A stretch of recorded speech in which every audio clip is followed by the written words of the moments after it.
Okay, today we're going to dive into the topic of trauma-informed supervision, but specifically in deployed military settings. And this was, of course, based on the reading for this week. This is a critical issue as mental health providers working in military contexts face what I think are very unique ethical, professional, and personal challenges. And so let's take a look at the risks associated with deployment, the impact of trauma exposure, and how supervisors can foster resilience and competence in their supervisees.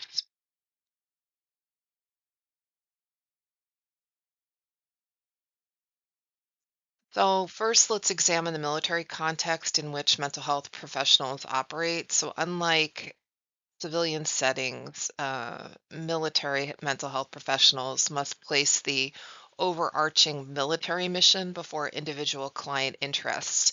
So, this means making high stakes decisions such as determining if a service member is fit for duty that can directly affect missions, careers, and even lives. So, these factors introduce complex ethical dilemmas that require careful navigation. Mental health professionals in deployment settings face multiple challenges. They are constantly exposed to trauma, either directly through combat environments or vicariously through their work with service members. Additionally, confidentiality is not absolute. They may be required to disclose information that affects mission readiness. So, supervision, therefore, must acknowledge and mitigate these stressors to prevent burnout and ensure effective care. A trauma-informed supervision approach is necessary to help military mental health professionals navigate these really complicated challenges. So supervisors need to create a space, as per usual, where supervisees feel safe and in discussing their experiences and reactions to trauma. And they should also provide guidance, excuse me, on managing secondary traumatic stress and compassion fatigue while fostering professional development. And lastly, as with all cases, but particularly here, prioritizing self-care strategies is crucial for long-term sustainability. So just to recap, we've talked about this before, but secondary traumatic stress occurs when clinicians absorb the trauma of their clients, leading to symptoms such as intrusive thoughts, emotional exhaustion, and even detachment. Those most at risk are early career professionals who lack experience in coping with such exposure, and trauma-informed supervision can help by offering reflective supervision, encouraging peer support, and promoting things like mindfulness as a coping tool. Ethical challenges are magnified in military settings where confidentiality must sometimes be breached for mission safety.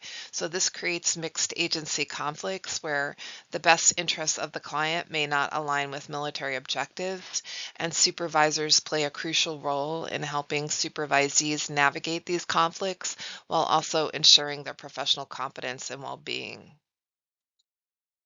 So let's look at a case study or the case study to understand how trauma informed supervision plays out in the field. This particular case study followed a deployed military psychologist who, after months of exposure to traumatic narratives, began experiencing emotional numbing, disassociation, and intrusive images of past traumatic cases.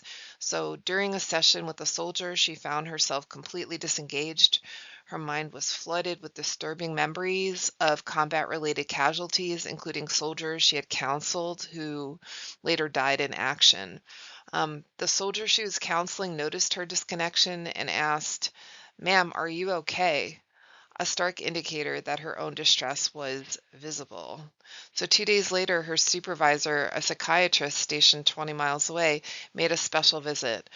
Recognizing the severity of her distress, he provided a space for her to openly discuss her experiences without judgment.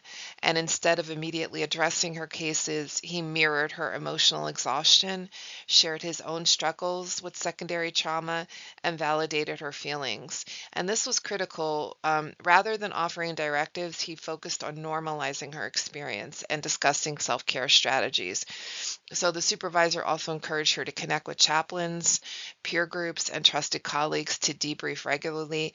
And this case, I think, highlights several key points. First, it underscores how essential it is for supervisors to physically check in with their supervisees, especially in high risk, high stress settings. Second, it shows the value of creating a safe space where supervisees feel comfortable sharing their emotional responses without fear of stigma. And finally, it demonstrates that trauma-informed supervision isn't just about clinical competency, it's about ensuring the mental well-being of the providers themselves.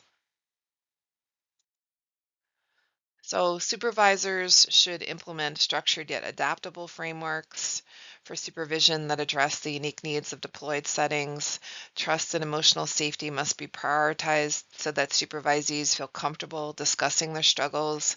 Additionally, supervisors should lead by example, practicing and promoting self care while serving as mentors who support professional growth and resilience. So, what does all this mean for graduate students in counseling? First, I think understanding that supervision is not just about skill building, but it's also about emotional resilience is key.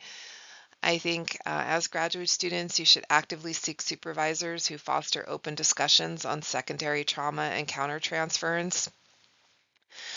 Second, I think it's relevant because early career counselors are particularly vulnerable to secondary traumatic stress, so making it essential to build resilience from the start even if you're not in this military setting. So, training and trauma informed care and regular self reflection are valuable tools. And additionally, ethical dilemmas are not unique to military settings.